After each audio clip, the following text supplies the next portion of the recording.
السلام علیکم ناظرین۔ کریم بھائی کچھ دیر گہری سوچ میں گم رہا، پھر اس نے آنکھیں کھول دیں، میری طرف متوجہ ہو کر بولا، ہمیں اس گاڑی کو جھانسی اور بھوپال کے درمیان تباہ کرنا ہوگا۔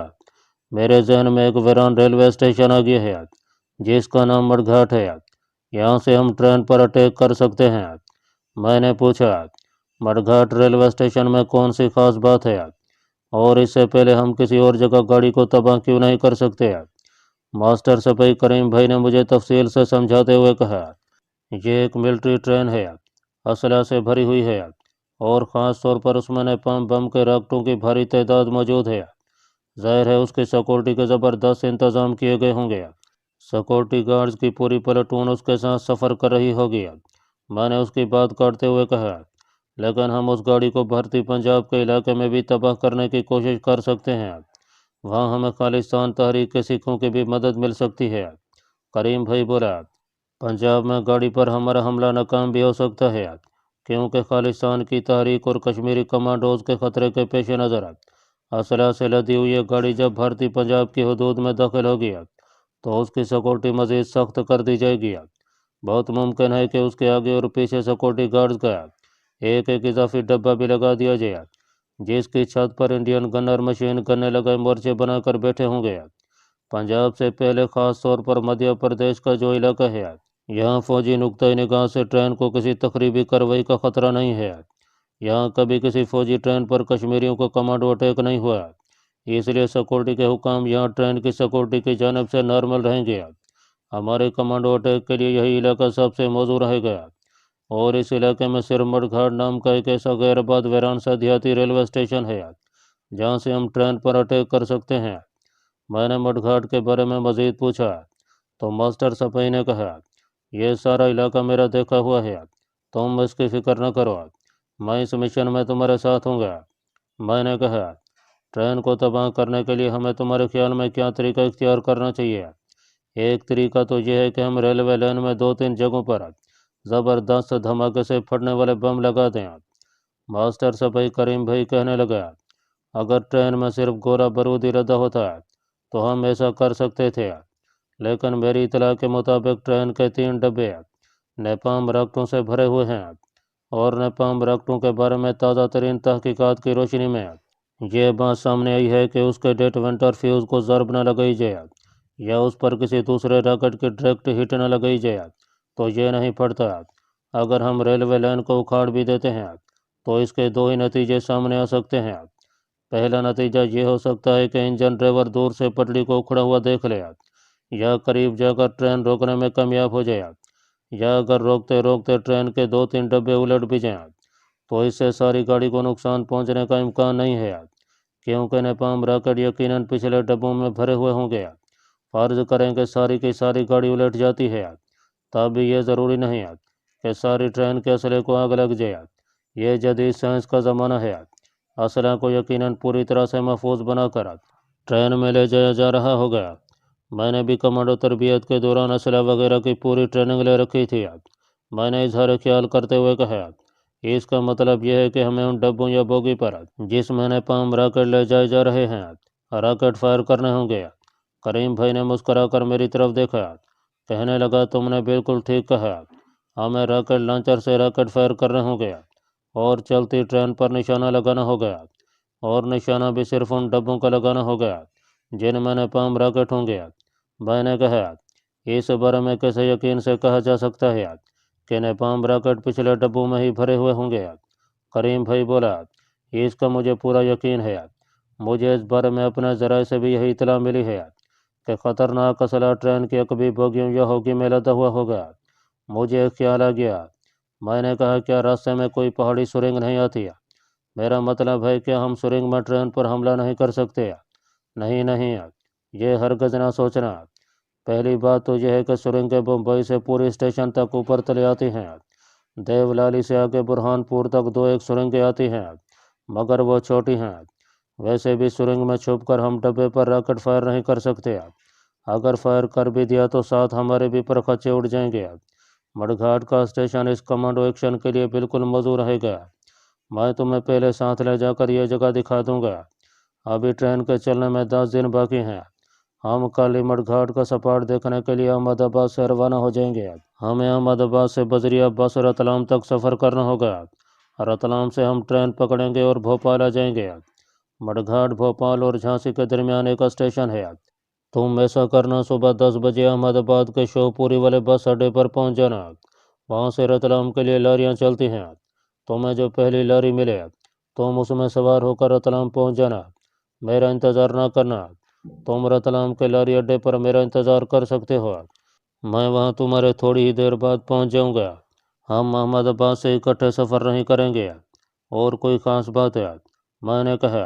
बिल्कुल नहीं। मास्टर सिपाही करीम भाई उठ खड़ा हुआ। ओके, मैं जाता हूँ। यह कहकर करीम भाई तेजी से बाहर निकल गया। उसके थोड़ी देर बाद मैं भी अपनी गाड़ी में बैठा मिस्टर पांडे के बंगले की तरफ जा रहा था। रात के 2:30 बजे मैं घर पहुंचा। कमरे में आते ही सुबह 8 बजे का अलार्म लगाकर सो गया। सुबह अलार्म ने मुझे जगा दिया। नाश्ते की मेज़ पर मीनाक्षी और मिस्टर पांडे मौजूद थे। मैंने मंदिर से कुछ फूल लेकर गाड़ी में रख लिए थे। मैंने वो फूल उन्हें दिए और कहा, रात में 2 बजे तक भगवान महावीर के नाम की माला का जाप करता रहा। ये फूल तुम्हारे लिए भगवान महावीर ने भेजे हैं। मीनाक्षी और मिस्टर पांडे ने गेंदे के फूल बड़ी अकीदत से लिए और उन्हें बार बार चूम कर आंखों से लगाने लगे। फिर मैंने उन्हें कहा कि मुझे 2-1 दिन के लिए दिल्ली जाना पड़ गया है। मीनाक्षी ने फिक्रमंद सी होकर पूछा, गुरुजी खैर तो है ना? हाँ, खैरियत है। मैंने कहा, रात को मैंने दिल्ली अपनी भांजी को फ़ोन किया था। तुम्हें तो मालूम ही है कि वो तुम्हारे डांस सेंटर में दाखिल होकर भरतनाट्यम सीखना चाहती है, मगर रात मालूम हुआ कि वो बड़ी बीमार है। इसलिए मुझे आज ही अहमदाबाद से दिल्ली जाना पड़ गया है। मिस्टर पांडे ने फ़ौरन कहा, मैं अभी फ़ोन करके आपकी किसी फ़्लाइट में सीट रिज़र्व करवा देता हूँ। मैंने हाथ के इशारे से कहा, नहीं नहीं, मैं हवाई जहाज़ में सफ़र करना पसंद नहीं करता। तुम लोग फिक्र न करो। 10 बजे बड़ौदा एक्सप्रेस दिल्ली जाती है। मैं उसी में चला जाऊंगा। मिस्टर पांडे को ज़रा तशवीश सी हुई क्योंकि अभी उसके गुर्दे में एक पथरी मौजूद थी और उसकी तरक्की की फ़ैल पर इंदिरा गांधी के दस्तखत होने भी बाकी थे। कहने लगा, गुरुजी आप जल्दी वापस आ जाएंगे ना? आप नहीं होंगे तो मुझे ऐसा लगेगा जैसे इस घर से भगवान रूठ कर चला गया है। मैंने उसे तसल्ली दी, गोकुलदास है, तुम्हारा हमारा ऐसा संबंध हो गया है कि ये इस जन्म में नहीं टूटेगा। मैं 2-3 दिन से ज़्यादा दिल्ली नहीं ठहरूंगा। मुझे भी तो यहाँ महावीर जी के मंदिर में हर रोज़ हाजिर होकर पूजा पाठ करनी होती है। ये भी एक तरह से मैं चिल्ला काट रहा हूँ। मिस्टर पांडे और मीनाक्षी दोनों की तसल्ली हुई। मिस्टर पांडे ने नाश्ते की टेबल से उठते हुए मीनाक्षी से कहा, बेटी तुम खुद गुरुजी को स्टेशन पर छोड़ना, ड्राइवर के साथ मत भेजना। मीनाक्षी ने फौरन कहा, ठीक है डैडी। जब मिस्टर पांडे अपने ऑफिस चले गया तो मैंने मीनाक्षी से कहा, मैं अकेला ये स्टेशन जाऊंगा, इसके साथ जाने की ज़रूरत नहीं है। जैसे आपकी मर्जी गुरुजी।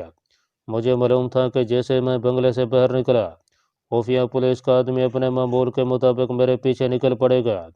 हाँ, अगर मैं गाड़ी में जाऊंगा तो वो मेरा ताक़ुब करने का इतना तरद्दुद नहीं करेगा, क्योंकि अभी तक मैं उनकी नज़रों में मिस्टर पांडे के घर ठहरा हुआ एक साधु संत ही था। उन्हें अभी मेरे बारे में कुछ भी इल्म नहीं था। वो रूटीन में मेरी निगरानी कर रहे थे। चुनाचे मैंने मीनाक्षी से कहा, तुम ऐसा करना कि मुझे स्वामी नारायण के मंदिर छोड़ देना। मैं दिल्ली जाने से पहले वहाँ प्रार्थना करना चाहता हूँ। मीनाक्षी फौरन तैयार हो गई। अभी 10 नहीं बजे थे। मैं मीनाक्षी की गाड़ी में उसके साथ वाली सीट पर बैठकर बंगले से निकला। जाहिर है खुफिया पुलिस वालों ने मुझे देखा होगा, लेकिन गाड़ी में देखकर मेरा पीछा करने का ख्याल दिल से निकाल दिया होगा। दूसरी बात यह भी थी कि मेरी निगरानी से उन्हें मालूम हो गया होगा कि मैं बंगले से निकलकर मंदिर ही जाता हूँ। मीनाक्षी ने मुझे नारायण जी के मंदिर के दरवाजे पर उतार दिया और मुझे नमस्कार कहकर चली गई। मैंने कुछ वक्त मंदिर में गुजारा और फिर मंदिर के दूसरे दरवाजे से निकलकर मोटर रिक्शा लिया और पूरी बाजार के लारी अड्डे पर पहुंच गया। आध घंटा बाद मुझे रतलाम जाने वाली बस मिल गई और मैं रतलाम की तरफ रवाना हो गया। यह सारा रास्ता काफ़ी लंबा था। अहमदाबाद से निकलने के बाद कुछ देर तक इलाका थोड़ा रेतला और थोड़ा साफ साफ जाता रहा। फिर नीम पहाड़ी इलाका शुरू हो गया। बहरहाल बस 1.5 घंटे के करीब रतलाम पहुंची। रतलाम शहर मेरे लिए बिल्कुल अजनबी था। यहाँ मैं पहले कभी नहीं आया था। करीम भाई ने कहा था कि मैं लारी अड्डे पर इसका इंतज़ार करूँ। चुनाचे मैंने वहीं एक छोटी सी कैंटीन में बैठकर खाना खाया और एक तरफ होकर बैठ गया और करीम भाई का इंतज़ार करने लगा। मैं इसी जगह बैठा था जहाँ और लारियाँ करीब आकर रुकती थीं और मुसाफिर उतरते थे। काफ़ी देर बाद एक लारी आकर रुकी। उसमें से जो मुसाफिर उतरे उनमें करीम भाई भी था। मैं एहतियातन अपनी जगह पर ही बैठा रहा। करीम भाई ने उतर कर इर्द गिर्द का जायजा लिया। उसकी नज़र मुझ पर पड़ी तो वो मेरे पास आ गया। हम लारी अड्डे से निकलकर बाजार में आ गया। उसने एक मोटर रिक्शा को हाथ देकर रोका और कहा, रेलवे स्टेशन चलो। रेलवे स्टेशन आकर मालूम हुआ कि भोपाल जाने वाली गाड़ी शाम के वक्त चलेगी। करीम भाई कहने लगा, यहाँ से भोपाल तक का सारा इलाका जंगलों से भरा हुआ है। इन जंगलों में शेर, हाथी, सब दरिंदे होते हैं। रात तो हमें भोपाल में पड़ जाएगी। हम शाम की गाड़ी ही पकड़ेंगे। इतनी देर हम एक घाट पर चलकर बैठते हैं। करीम को इस शहर के सारे इलाकों का पता था। वह मुझे एक घाट पर ले आया जिसके साथ ही एक बड़ी कुशादा नदी बह रही थी। यहाँ घास फूस की झोंपड़ी की एक चाय कैंटीन बनी हुई थी। हम कैंटीन के बाहर लोहे की पुरानी कुर्सियों पर चाय मंगवा कर बैठ गया। वो कहने लगा, यहाँ से वापस अहमदाबाद पहुँचते ही मुझे सबसे पहले एक खास आदमी को देवलाली भेजना होगा। वो अपने जराये से इस बात की तस्दीक करने की कोशिश करेगा कि देवलाली के फौजी गरीजन से 20 तारीख की रात को एक फौजी मालगाड़ी रवाना हो रही है कि नहीं। वो उस गाड़ी का नंबर और उसके डब्बों का कलर वगैरह मालूम नहीं कर सकेगा। अगरचे उस वक्त ये गाड़ी गरीजन के अंदर तक गई हुई रेलवे लाइन पर खड़ी होगी, मगर वो गरीजन में दाखिल नहीं हो सकेगा। वो सिर्फ उसकी रवानगी की तस्दीक करने की कोशिश करेगा। मैंने पूछा, हमें कैसे पता चलेगा कि फौजी मालगाड़ी देवलाली से रवाना हो चुकी है। मास्टर सपई ने कहा, हमारा एक आदमी जलगांव के रेलवे स्टेशन पर उस रात रेलवे कुली के भेष में मौजूद होगा। देवलाली से आगे जलगांव का बड़ा स्टेशन है। जैसे ही फौजी मालगाड़ी जलगांव से रन थ्रो गुजरेगी वो रेडियो ट्रांसमीटर पर हमें मडघाट खबर कर देगा। हम दोनों मडघाट के स्टेशन की करीबी पहाड़ी पर मौजूद होंगे। हमें मूविंग टारगेट यानी चलती ट्रेन पर ही रॉकेट फायर करने के लिए तैयार रहना होगा और ट्रेन की पिछली 3-4 बोगियों पर ऊपर तले रॉकेटों का रैपिड फायर करना होगा। अगले डब्बों पर फायर करने से फ़ायदा हासिल नहीं होगा। हमारे आदमी अहमदाबाद में ज़िंदगी के हर शोबे के इदारे में मौजूद हैं। वो हमें जदीद किस्म के दूर से मार करने वाले रॉकेट और रॉकेट लॉन्चर मुहैया करेंगे। काफ़ी देर तक हम उस छोटे से नदी किनारे वाले रेस्तोरां के बाहर बैठे बातें करते रहे। जब दिन की रोशनी कम होने लगी तो हम उठकर रेलवे स्टेशन आ गए। यहाँ से भोपाल की तरफ जाने वाली गाड़ी में सवार हुए। यह पैसेंजर ट्रेन थी। उसने रात के 10 बजे हमें भोपाल पहुँचा दिया। रात हमने स्टेशन के करीब एक छोटे से होटल में गुजारी। सुबह सुबह उठकर एक बार फिर रेलवे स्टेशन पहुँचे। यहाँ से फिर आगे झांसी की तरफ जाने वाली एक मुसाफिर ट्रेन में सवार हुए और आध घंटे बाद मडघाट के स्टेशन पर उतर गया। यह स्टेशन एक पहाड़ी के दामन में था। बिल्कुल वीरान स्टेशन था। मुसाफिर गाड़ी में से हमारे अलावा सिर्फ एक मुसाफिर उतरा जो थोड़ी देर के बाद नज़रों से ओझल हो गया। प्लेटफार्म पर स्टेशन के अमले का सिर्फ एक आदमी नजर आया जो स्टाफ के कमरे के बाहर हाथ में सब्ज और सुर्ख झंडियाँ लिए खामोश खड़ा था। गाड़ी ने सीटी दी तो उसने सब्ज झंडी लहरा दिया। गाड़ी चक चक करते स्टेशन से निकल गया। उस आदमी ने हमारे टिकट चेक किया और बोला, कहाँ जाओगे। करीम भाई इस इलाके से वाकिफ था।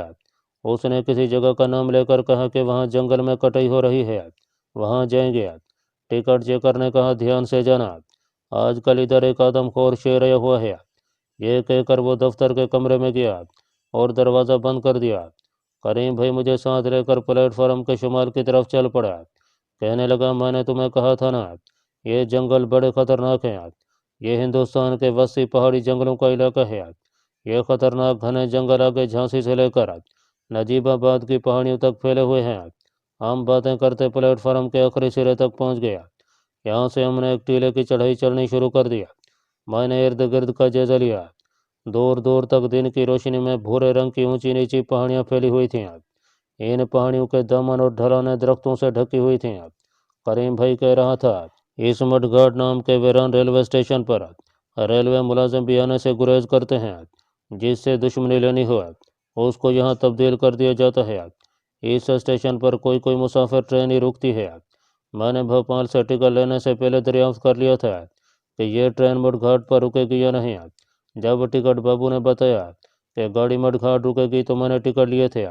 बहरहाल ये इस एतबार से भी खतरनाक स्टेशन है कि रात को कभी कभार जंगली दरिंदे आ जाते हैं और प्लेटफार्म पर आज़ादी से चलते फिरते रहते हैं। हम टीले की चढ़ाई थोड़ी सी चढ़ने के बाद ज़मीन के मुतवाज़ी होकर टीले के गिर झाड़ियों में चलने लगे।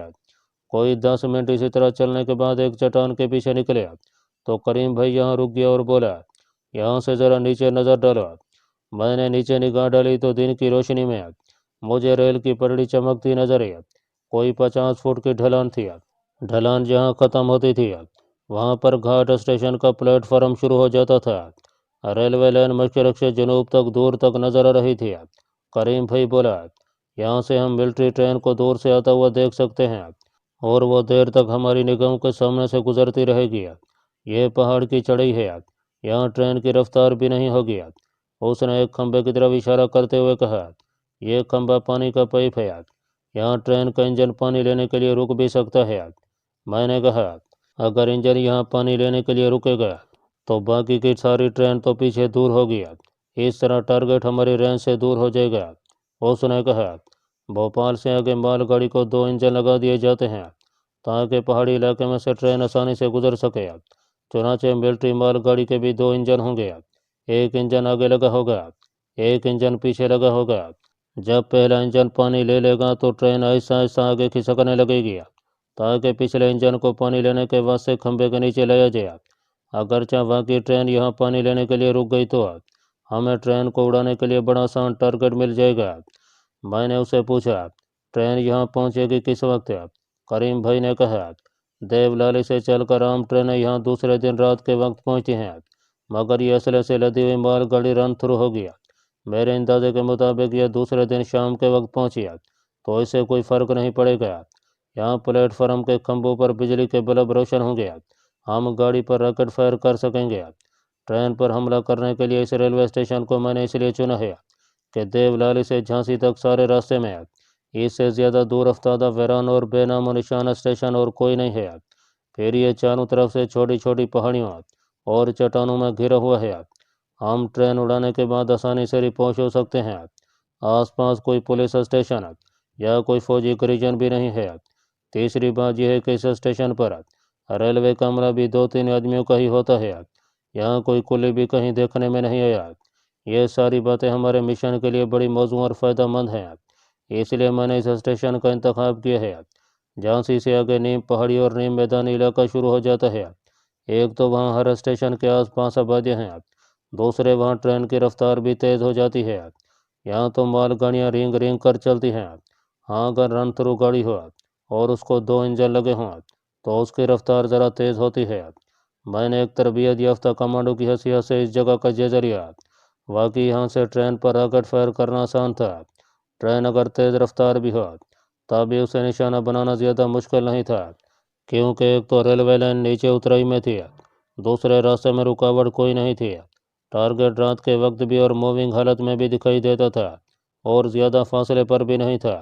मैंने अपने मास्टर सिपाही से पूछा, अगर हम टारगेट हिट करने में कामयाब हो जाते हैं तो यहाँ से हमारे फरार होने की क्या सूरत होगी? करीम भाई कहने लगा, मेरे साथ हो, मैं तुम्हें वो रास्ता दिखाता हूँ जहाँ से हम फरार होंगे। हम वापस टीले की ढलान उतरने लगे।